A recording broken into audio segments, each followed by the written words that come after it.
Welcome to Contact Has Begun, brought to you by the grace of the World Puja Network, one of the last vestiges of truth concerning benevolent, spiritually and technologically advanced off-world visitors.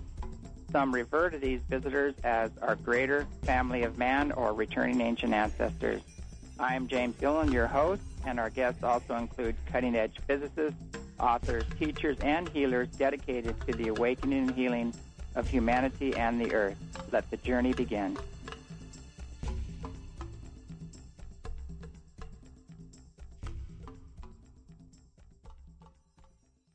Greetings, this is James Gillen with World Puja. We've got a great show tonight. I have a couple announcements to make. We've got the Science, Spirit, and World Transformation Conference coming up, the Self-Mastery classes, and we have some of the Camp E-SETI classes coming up for the children as well.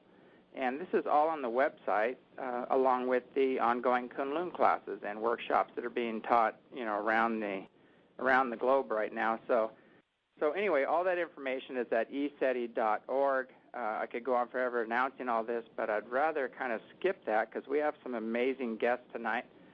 We have Dr. J.J. Hurtak and Dr. Desiree Hurtak on the show. So without any further ado, I want to welcome them to the show.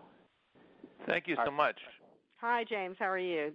Great. Thanks for coming. I know just about everybody knows you, and that you're the head of the Academy of Future Science and the author of Keys to Enoch, and I don't know what else you've been doing. I know you've been real busy traveling around the world and in archaeological expeditions and teaching and doing workshops. But what's the latest that you've let's say just what's the latest of your endeavors that you've been on recently? Well, we've had the opportunity to work in Africa quite extensively with helping people prepare for climate change through getting teamwork off the ground in water research, in soil research, in ecological buildings of small communities. Not that these changes are going to be without the warning signs, as we see with the plume over Iceland that has stopped a lot of traffic across the North Sea from Europe to the United States and Canada, but we know deep down inside these changes are coming, and we need to gear up for it. And so to that end, Desiree and I have been working in the developing countries to give them an opportunity, since many of them lack really the technological head start and the satellite connections to download all of the good things and the not-so-good things that we see here in the West. Right, James. We're into things like trying to help the planet and cutting greenhouse emissions, but some of these changes that we're seeing going on, such as in Chile and Haiti and other places like that, these are a little bit beyond greenhouse gases, and this is something that's been talked about in the Keys of Enoch that is going to take place. And the best way people can be prepared is to know that these things are going to be happening, to prepare themselves as much physically as they can, but also to prepare themselves spiritually, and that's part of our work. Mm-hmm. Yeah, I constantly run into people that are channeling this being and that being, and they're very emphatic about none of these changes are going to happen. There's nothing to worry about. Just continue business as usual. Rack up those credit card bills, and it just blows me away. I said, well, have you ever read any of the prophecies, any of the books, got in touch with any of the indigenous cultures, or are you even paying attention to what's happening right now on the planet? And it's amazing the denial you keep running into.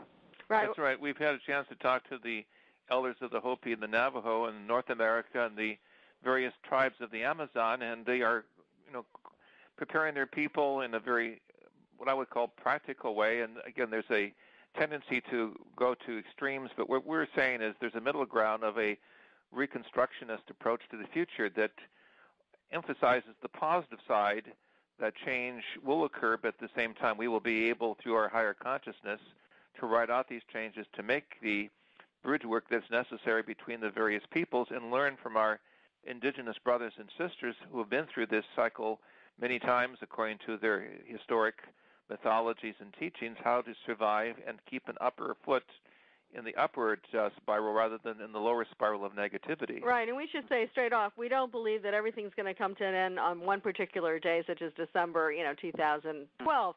But we do think that things are moving in that direction. And for example, I just have pulled out a verse from the Keys of Enoch that you mentioned in Key 114. It says, the higher evolution will communicate knowledge to man to prepare him, and of course man and woman, to prepare him for an exodus as his planet begins to experience geophysical upheavals and the release of neutral matter. So these are things that are going to be taking place. In fact, it says neutral matter from the core of the sun. So the solar cycles are important. The Mayans clearly understood that.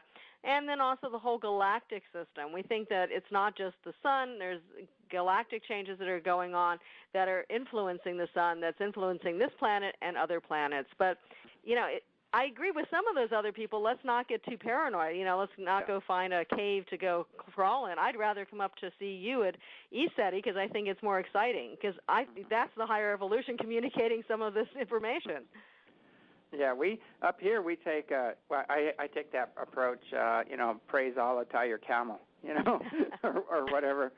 So, or praise God, tie your camel, whatever you want to use. But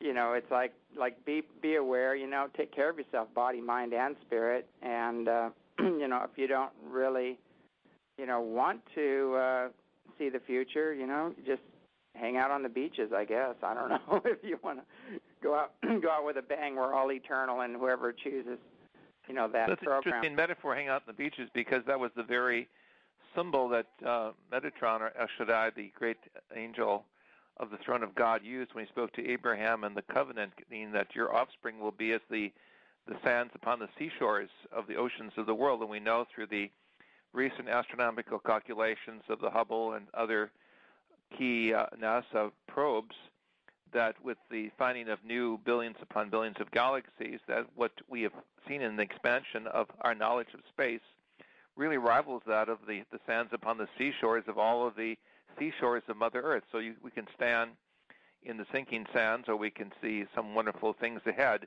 Mm-hmm. I often speak of the experience I have in practical language. I say even though the world may go down between cycles, the Merkaba will go up. And that's the upward cycle. That's the crescendo of what's behind all of the illusory reality we take as static. We are in a reality of seeing Mother Earth as a spaceship going through constant harmonic oscillations and changes.